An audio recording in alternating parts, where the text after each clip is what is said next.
Quinta-feira, 13 de novembro de 2025.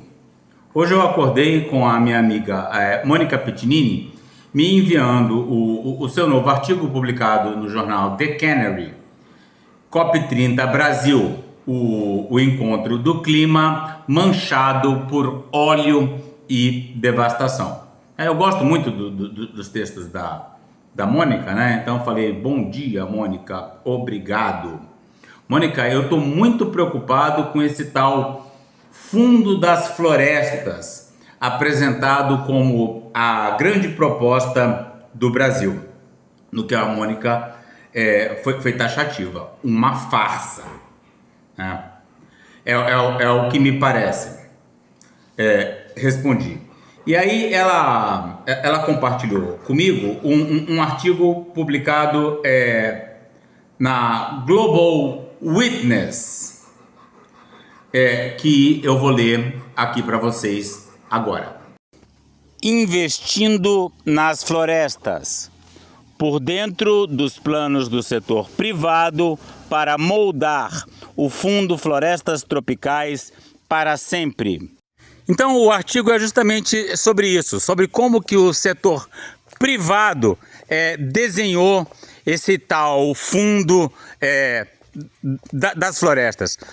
Vocês vão ver a minha leitura do texto, enquanto o pessoal da prefeitura está desmontando aqui a ponte da rua da Peixaria, onde fica meu projeto de arborização e jardinagem da beira do Rio Xingu. Artigo de Polly Bindman. Olha aí a Polly Bindman, ó, essa lourinha aí, investigadora florestal. Gostei dela. Publicado no site Global Witness, dia 11 de outubro de 2025. Então é um artigo pré-COP, né? Ele já tem assim um mês que foi publicado. Um fundo de 125 bilhões de dólares usará lucros dos mercados globais para investir na proteção florestal. Podemos confiar nos mesmos financiadores que impulsionam o desmatamento para salvar as florestas do mundo? Essa é a grande pergunta, né? Quando a gente fala, será que um mecanismo do capitalismo vai ser bom para pôr freios no próprio capitalismo? A Polly, ela já perguntou de uma forma específica, né? As empresas responsáveis pelo desmatamento poderão fazer algo de útil e efetivo contra o próprio desmatamento que elas em grande parte estão causando? Os setores financeiros do Reino Unido e dos Estados Unidos são mais conhecidos por financiar empresas que promovem o desmatamento. Essa conversa de mercado financeiro, para mim, ela é um terreno desconhecido, né? Então eu vou precisar de muito da ajuda de vocês aí que estão escutando. Vamos prestar atenção, tá? Tem dois personagens aí. Um desses escritórios aí de aconselhamento financeiro inglês, britânico, e um outro norte-americano. Esses são os personagens dessa história que a gente vai contar hoje. Mas agora, o governo brasileiro está buscando seus conselhos sobre como desbloquear bilhões de dólares em financiamento para as florestas. Aqui, ó, tô gravando o vídeo debaixo da ponte. Aquela ponte que vocês sempre veem aí nos vídeos do canal. Então é isso, o governo brasileiro buscou dois atores, né? Um britânico e um americano, para se aconselhar sobre como criar esse mecanismo de financiamento florestal. Aí, professor Rodolfo, é claro que eles foram pegar conselhos dos grandes players do mercado financeiro internacional. Você acha que eles vão se considerar com quem? Com você que ficar trabalhando aí embaixo da ponte? O modelo do Fundo Florestas Tropicais para Sempre, TFFF. Não, você é burro, cara, que loucura. Não, o nome do negócio é TFF. São 3 Fs, TFF. Eu vi tanto F que eu fiquei lendo mais F do que precisava. Como você é burro? Ele é burro e burro também é quem segue e acompanha esse canal dele, né? Porque agora até o pessoal da esquerda reflexiva já sacou como ele é burro. E se você ainda tá aqui vendo isso aí é porque você é burro também.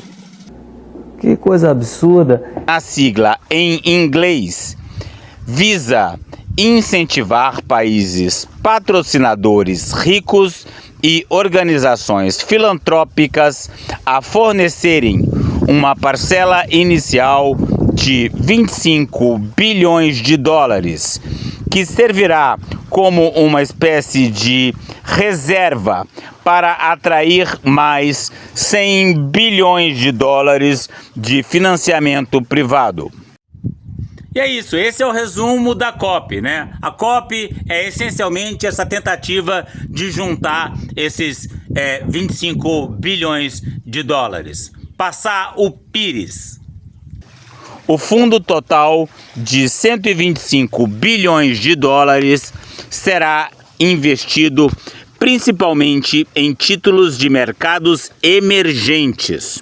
Então é isso, o Fundo das Florestas do Lula visa chegar nesses 25 bilhões de dólares. Quanto que tá agora? Eu acho que deve estar num... Chegou a 10 já? Não sei. Acho que tem menos de 10 ainda. Mas esses 25 seria para juntar 125, né? Os 25 serviriam de base para atrair os outros 100 bilhões. E isso seria usado em fundos de mercados emergentes, fundos de maior risco, né? Que tem uma rentabilidade maior, cabendo aos países patrocinadores absorverem, em primeiro lugar, as perdas em caso de baixos pagamentos. Então a maior parte do risco entraria nesse dinheiro público dos países, né, os países doadores, né, para poder deixar os investidores privados seguros de que eles não vão perder botando dinheiro nessa história. Os juros auferidos com estes investimentos, menos as despesas associadas à operação da instalação, serão pagos em parcelas anuais a nações ricas em florestas. Então é isso, olha, esses 125 bilhões renderiam 3% ao ano de juros, mas eles fariam um spread por outras opções de investimento que pagariam cerca de 7%. A diferença entre esse investimento de baixo risco dos 3% e o de alto risco dos 7%, esses 4% seriam utilizados para remunerar os países que preservam as florestas, equivalentes a 4 dólares por hectare de floresta em pé a cada ano, com pelo menos 20% dos lucros destinados a povos indígenas e comunidades locais. O lançamento do fundo deverá ser um dos principais pontos centrais da cúpula climática COP30 em novembro. Pois é, essa é a grande conversa da COP. É esse fundão do Lula. Tem outra história? Até agora eu não vi nada mais. Os defensores veem o TFFF como uma iniciativa ousada para canalizar capital tão necessário para os esforços de proteção florestal. Então, quem são os defensores, né? A Marina Silva, o Tasso Azevedo. E até agora também a gente tem o professor Paulo Giraldelli. No entanto, os críticos alertam. Então, e os críticos, né? Tem a Polly Bindman, que escreveu esse artigo, a Mônica Piccinini, que já não está pondo fé nenhuma nisso, diz que é uma farsa, e eu me alinho com os críticos. Ah, meu Deus, o cara debaixo da ponte, ele tá gravando o vídeo literalmente debaixo da ponte e se diz um crítico do mecanismo das florestas. Agora, a voz de debaixo da ponte vai ser ouvida pra criticar o fundo da floresta. Contra um modelo que recompensa investidores privados pelos danos que ajudaram a causar. Então, a Polly, ela caracteriza isso como o modelo compensa os investidores privados a um dano que ajudaram a causar. São essas empresas de mercado financeiro causaram o dano e eles vão ser, de certa forma, recompensados por isso. Tem a outra ponta da linha, né? Que são os fazendeiros que preservariam a floresta, mas ainda não foi bem falado sobre como que eles ganhariam ou não, né? Pelo que eu tô vendo, parece que são os países das florestas que vão ganhar. Mas de alguma forma isso vai ter que ser repassado para os fazendeiros ou não? Sei lá, é confuso. Os guardiões das florestas estão sendo solicitados a confiar e compreender um modelo baseado no mercado, opaco e altamente técnico. Eu não sei exatamente quem que ela está chamando de guardiões das florestas, né? Será que eu seria um guardião da floresta aqui embaixo dessa ponte? Acho que os países, sem dúvida. Agora o Carlos Nobre é guardião da galáxia. Eu não vi ele falar nada sobre isso ainda não. Deve falar daqui a pouco. Essas características, por si só, já são motivo suficiente para examinar o TFFF minuciosamente.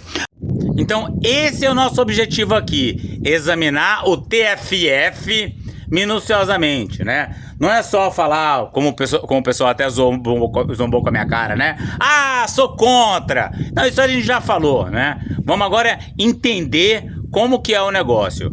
Essa é a minha meta agora. Antes de se pedir a confiança daqueles que correm os maiores riscos. Eu me enquadro entre aqueles que correm os maiores riscos, né? Por exemplo, me parece, vocês vão ver aí ao longo da leitura do texto, que esse mecanismo pode financiar a construção de novas hidrelétricas aqui no Rio Xingu, né? Então, eu já estou na turma do risco. A geração dos lucros projetados dependerá de diversos fatores incertos. Obter apoio suficiente de países e investidores privados, garantir uma classificação de crédito sólida e proporcionar retornos consistentes a partir de uma classe de ativos de alto risco. Entendeu o negócio do alto risco? O alto risco é o seguinte, são aqueles ativos que vão render 7%, né? O fundo paga 3%, mas ele investe em coisas de alto risco que pagam 7%, para poder ter essa diferença de 4%, que é o que seria distribuído para as florestas.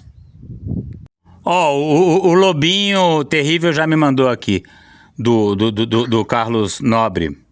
Meta de emissões de carbono de Paris precisa ser adiantada, diz Carlos Nobre. E no meio tá: TFF é uma ideia muito boa e é a primeira vez que vai se pagar por serviço ecossistêmico na história, afirmou Nobre. Claro, né? Nunca tive dúvidas. Lionshead e Bracebridge. Quem são os principais atores financeiros por trás do projeto TFF? Com tantos agentes financeiros atualmente cúmplices no fomento do desmatamento, o escrutínio das empresas que moldam o TFF é essencial. Escondida em um recanto arborizado do elegante bairro de Belgravia, em Londres, uma boutique de consultoria financeira está trabalhando em planos para um projeto que, segundo eles, salvará as florestas do mundo. À frente da lista está a Lionshead Global Partners. Então vocês vão ver agora um pedacinho de uma palestra dessa moça aí da Lionshead, falando sobre o tipo de projetos que eles financiam. So I work for Lionshead Global Partners. We are an advisory and asset management firm. We primarily work in emerging markets. On development-related issues, so a lot of então eles são especializados em mercados emergentes, em questões ligadas ao desenvolvimento. In Africa, but globally in terms of emerging markets. Empresa de consultoria financeira e banco de investimento, sediada em Londres, cujo sócio fundador, o ex-banqueiro do Goldman Sachs, Christopher Egerton Warburton, liderou a engenharia financeira da estrutura. Então esse aí que vocês estão vendo, vai falar alguma coisa? Ele já tá com cabelo branco, ele não tá mais com cabelo colorido. Esse cara aí de entradas e meio louro, esse cara que fez a engenharia aí do plano do TFF, o Fundo das Florestas. Em entrevista à Global Witness, Egerton... É esse aí mesmo, que às vezes eles chamam de Egerton, às vezes chamam de Christopher, mas é esse louro aí. Ele que falou com a Global Witness, né? O site que publicou a reportagem contra, né? Então, de certa forma, ele foi valente aí de expor aí o mecanismo dele. Warburton reconhece que, para o TFFF ser bem sucedido, todos os fatores precisam estar alinhados. Eu li o texto que estava traduzido já, né? Eu pedi a tradução da inteligência artificial. Mas no texto original está escrito alguma coisa. É necessário um alinhamento perfeito do Sol, da Lua e das estrelas para isso dar certo. Ou seja, as condições são muito específicas para esse negócio dar certo. É uma questão que, enfim, várias possibilidades de dar errado. Acrescentando que não tem nenhuma ilusão sobre o quão difícil é pedir que governos como o do Reino Unido apoiem a iniciativa em vista das crises políticas em curso. Então é isso. Segundo o Herbert, a Inglaterra não vai dar dinheiro não para isso aí. Muito difícil. A Lionshead tem experiência na implementação de mecanismos de financiamento inovadores na área da saúde, mas o envolvimento pessoal de Egerton com projetos relacionados à floresta remonta às negociações climáticas de Copenhague, onde ele ajudou o governo do Reino Unido a traduzir as ideias do projeto Floresta Tropical do Príncipe em material que pudesse ser apresentado nas negociações. Então isso aí ele faz referência à COP15, a gente está na 30, né? 15 anos atrás, exatamente, o Acordo de Copenhague, esse cara, esse lourinho aí, ele trabalhou em transformar a proposta do príncipe, devia ser do príncipe Charles, sei lá, o atual rei Charles, transformar isso numa proposta financeira pela preservação da floresta. Ele também ofereceu apoio informal a Kenneth Law, ex-tesoureiro do Banco Mundial, que idealizou os planos para um fundo de investimento florestal há mais de uma década. O Sol, a Lua e as estrelas precisam se unir. Na primavera de 2024, a Egerton foi contratada para ajudar a moldar o conceito TFFF, depois que os planos iniciais para a instalação receberam pouco interesse do setor privado. Então é isso, o governo brasileiro já estava pensando nessa história desse fundo e não conseguia interessar ao setor privado. Aí chamou esse cara aí, esse Christopher, para dar um up aí no desenho da coisa, para interessar mais aos investidores privados. Ele recorda que um momento de eureka para o Brasil foi perceber que, com a estrutura de alavancagem, seriam necessários apenas 25 bilhões de dólares em capital público, com o investimento do setor privado representando a maior parte do dinheiro por trás do fundo. Entendeu qual é o lance? Você juntar 125 bilhões de dólares é muito difícil. Mas se eles conseguissem juntar os 25, isso aí já pulava para os 125, né? É como você pode multiplicar por 4. O quanto você conseguir aí no setor público, e esse setor público vai incorporar a maior parte do risco, né? Porque eles que levam o primeiro prejuízo se a coisa não der certo. E aí o pessoal fica mais tranquilo para botar os outros 100 bilhões de dólares. Egerton observa que o plano de concentrar o portfólio do fundo em títulos de mercados emergentes foi motivado pelo objetivo de canalizar mais capitais para os países do sul global para a transição energética. Olha a merda, tá?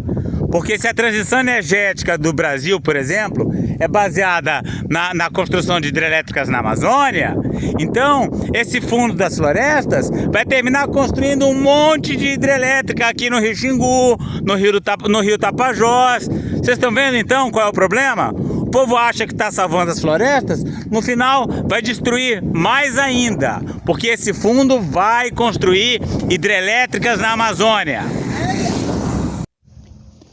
Ai, professor Rodolfo, você nem sabe se vai ser hidrelétrica, você tá metendo louco. Você não sabe, pode dizer outra coisa. Vai ser o quê, cara? Painelzinho solar? Você acha que a matriz energética brasileira é baseada em quê? Hidrelétricas na Amazônia. Ah, sabe? Ele não falou, mas a gente tem que pensar um pouco também, né? Visto que a maioria dos negócios garantidos por ativos está concentrada no norte global. Ele acrescenta que os principais países patrocinadores estão cada vez mais focados nesse benefício secundário do TFF. Ah, entende? O negócio da preservação da floresta é o de menos. O que a turma está interessada é nesse financiamentozão aí, que vai fazer hidrelétrica para tudo quanto é lado. Além do benefício para os países com florestas tropicais. A Global Witness apurou que outra empresa envolvida na concepção da estratégia de investimento é a Bracebridge Capital. Hedge fund Bracebridge invests over $430 million in spot Bitcoin ETFs. Esses escritórios são bastante discretos, é difícil encontrar algum vídeo institucional deles no YouTube, né? Aqui é uma notícia de que eles investiram mais de 400 milhões de dólares em criptomoedas e parece que eles são conhecidos como abutres do mercado financeiro. Sediada em Boston, conhecida por assumir riscos elevados com dívidas de economias em dificuldades. Parece que fizeram a festa em cima da Argentina e é a Cristina Kirchner que chamou eles de fundo abutre. Uma abordagem semelhante àquela planejada para o TFF. A Bracebridge Capital, que opera discretamente, recusou-se a falar com a Global Witness para essa reportagem. Aí, tá vendo? Esses aí nem falar do assunto falaram, né? Diferente do Christopher, que abriu a boca ali atrás, o britânico. A empresa não parece ter um histórico público em financiamento relacionado a florestas. Nos últimos anos, construiu uma presença considerável nos mercados de criptomoedas, enquanto outros negócios de grande repercussão incluem o recente resgate da rede de restaurante Hooters da falência. Em 2016, a Bracebridge Capital atraiu a atenção internacional por sua busca agressiva de indenizações contra a Argentina, após o calote da dívida do país em 2001, o que levou a empresa a ser apelidada como Fundo Abutre.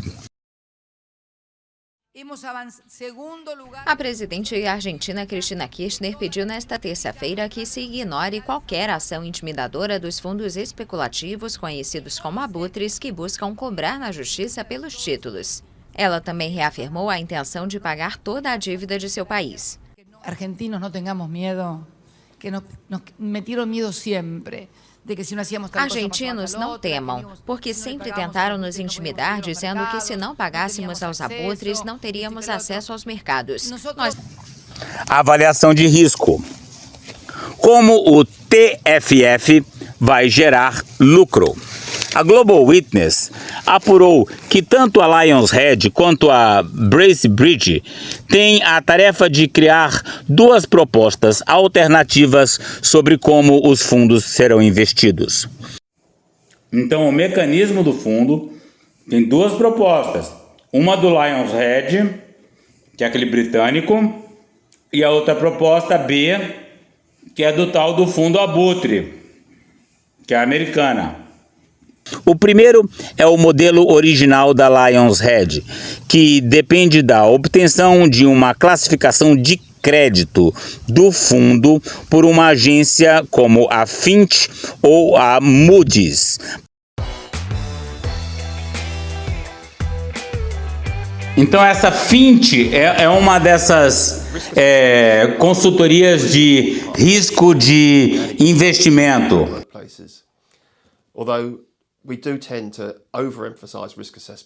Para garantir aos investidores que se trata de um investimento seguro. No entanto, como o TFF opera atualmente de forma semelhante a uma startup, é possível que a versão conhecida como sem garantia receba a aprovação da agência de classificação de risco. Atualmente, acredita-se que seja a Fitch. Como resultado, a Bracebridge Capital estaria desenvolvendo separadamente um modelo de plano B, conhecido como... Então, o plano A esse modelo é elaborado pela LionsHedge, a britânica. E você tem o plano B, que é essa conhecida como Abutre, né? Que a Cristina Kirchner apelidou de Abutre, que é essa administradora americana sediada em Boston, e agora eles vão falar do plano B. Como estrutura lastreada em ativos, no qual os títulos são vinculados a um conjunto específico de ativos como garantia. Essa abordagem é geralmente considerada menos eficiente, mas é mais fácil de ser avaliada pelas agências de classificação de risco. Em uma medida promissora, a TFF se comprometeu recentemente em manter o seu portfólio livre de ativos ligados a combustíveis fósseis e o desmatamento. Um desenvolvimento visto como uma grande vitória por especialistas, embora ainda seja... O problema é que as hidrelétricas da Amazônia são responsáveis indiretas pelo desmatamento, não diretas, né? Então, se Belo Monte quiser construir uma nova barragem aqui em cima, os desmatamentos que inevitavelmente acontecerão não vão estar ligados a esse empreendimento. Ou seja, esse fundo de investimento vai poder investir tranquilamente na construção dessa nova barragem, sem que seja acusado de criar desmatamentos. São necessários mais detalhes sobre como esse compromisso funcionará na prática. Uma proposta frágil. Qualquer que seja a opção escolhida, a finalidade da instalação não será alterada.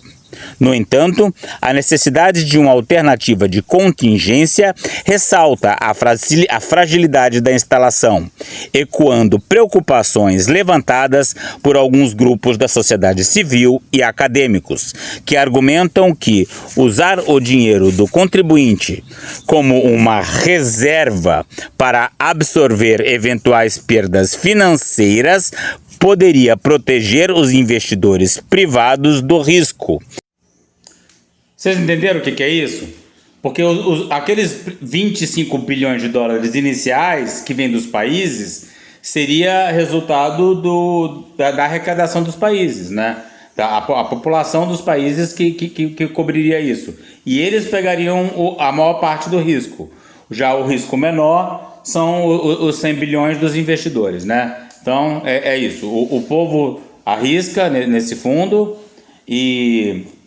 porque o povo quer salvar a Amazônia, o cacete, o planeta, e os investidores ficam com o risco mais baixo, permitindo-lhes, ao mesmo tempo, continuar lucrando com o desmatamento por meio de outros investimentos. A Global Witness está apelando aos governos para que apoiem a TFF com leis que também impeçam que o financiamento chegue a empresas ligadas ao desmatamento. Então o Global Witness, que é esse... pisei no cachorro. Coisinha. Coisinha. Ela aqui, a pisada. Então a Global Witness, ela não é contra o fundo. Ela quer que os vários países que vão doar dinheiro para o fundo tomem cuidado para que esse dinheiro não vá para empresas que vão causar mais desmatamento. Por isso que a gente tem que entender direito como que é essa transição energética, como que as hidrelétricas da Amazônia são um desastre, né? E é esse trabalho de formiguinha que a gente vem fazendo aqui no canal. E violações dos direitos humanos em geral. Frederick Heck, um acadêmico de finanças sustentáveis da Sciences Po em Paris, disse à Global Witness que o TFF equivale a uma proposta de toda cenoura, nenhuma vara. Então, essa metáfora da cenoura e da vara é o seguinte: você tem esse burrinho, tá vendo o desenho com o burrinho? E tem uma cenoura na frente dele. A cenoura é um prêmio para que o burrinho ande, tá? Então, o burrinho é o país que tem que cuidar do desmatamento. Então, ele vai andar em direção à cenoura, tá? Qual é a cenoura? É o dinheiro que ele ganharia se ele parar o desmatamento. O que é a vara?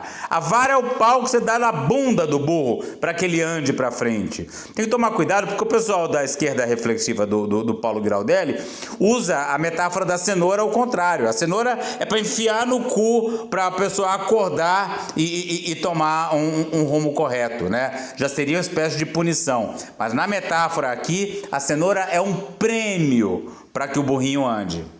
Para os investidores, uma forma de empoderar o financiamento privado, colocando-o no centro das atenções quando ele não detém uma solução. TFF equivale apenas a incentivos, nada de punição. Frederick Hatch, acadêmico de finanças sustentáveis da Sciences Po em Paris. Max Alexander Matthew, pesquisador e cofundador da iniciativa Climate Impact Auctions, argumenta que prováveis inadimplências em títulos de mercados emergentes já voláteis podem interromper os pagamentos florestais, criando instabilidade para países que passarão a depender do financiamento anual do TFF. Vocês entenderam o que é isso? Para o dinheiro aí do TFF cair na comunidade indígena e etc., você precisa ter essa diferença entre os 7% de juros da dívida que o Brasil pagaria, ou a Argentina, ou sei lá quem for, e o 3% que é o que o fundo paga para os primeiros investidores, né?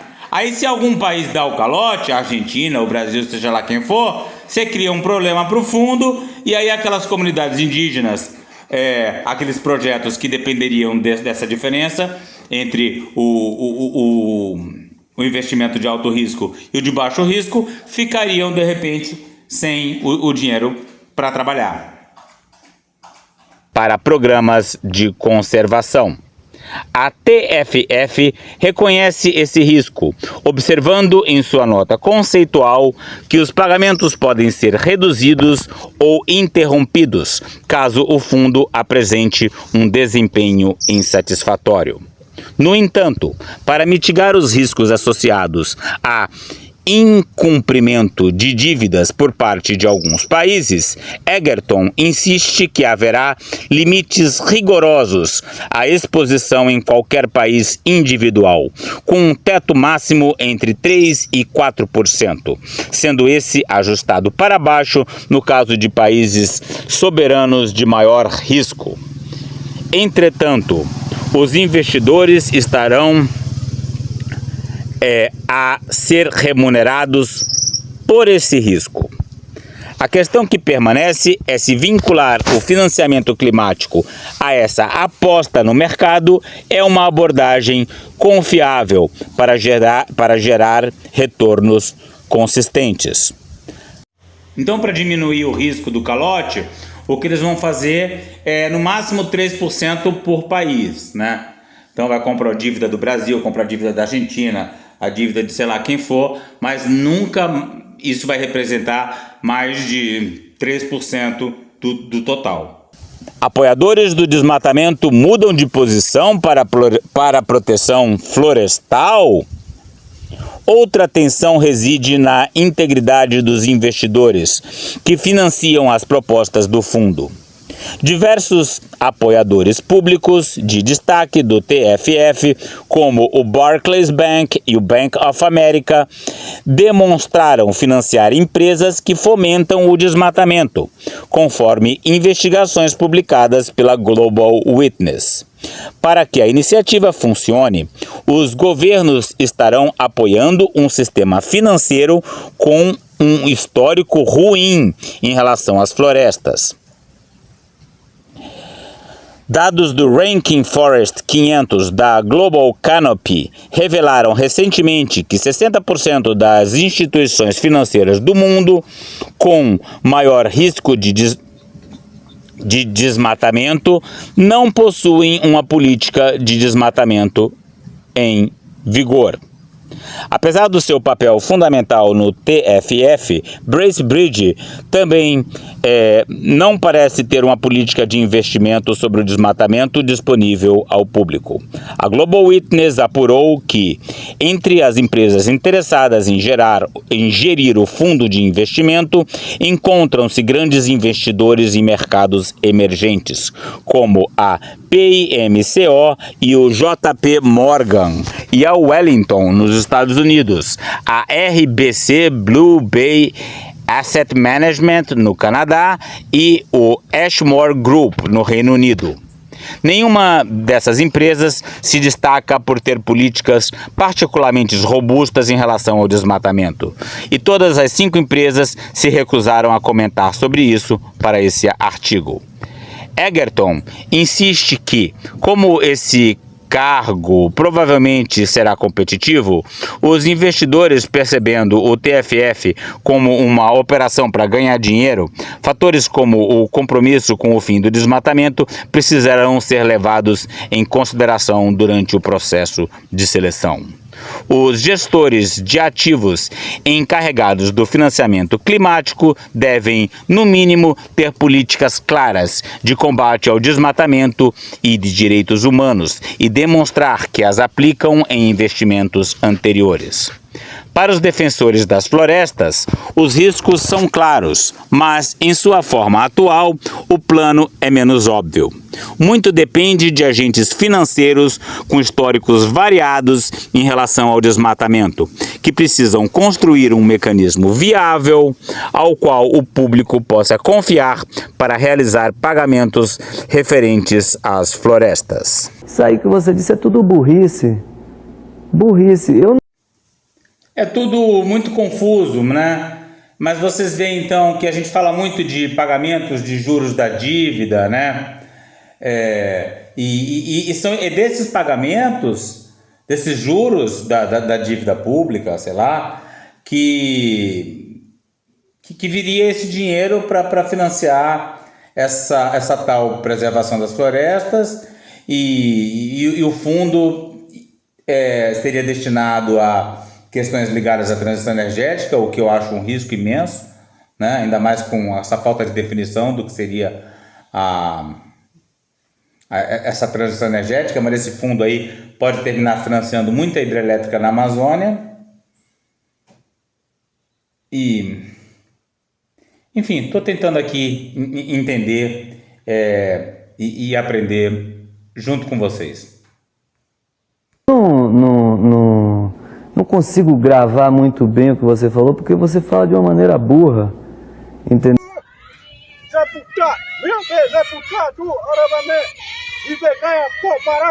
Para saber mais e participar dessa luta radical pelos povos indígenas, a floresta tropical e a biodiversidade de modo geral, inscreva-se no canal, deixe seu like e comentário.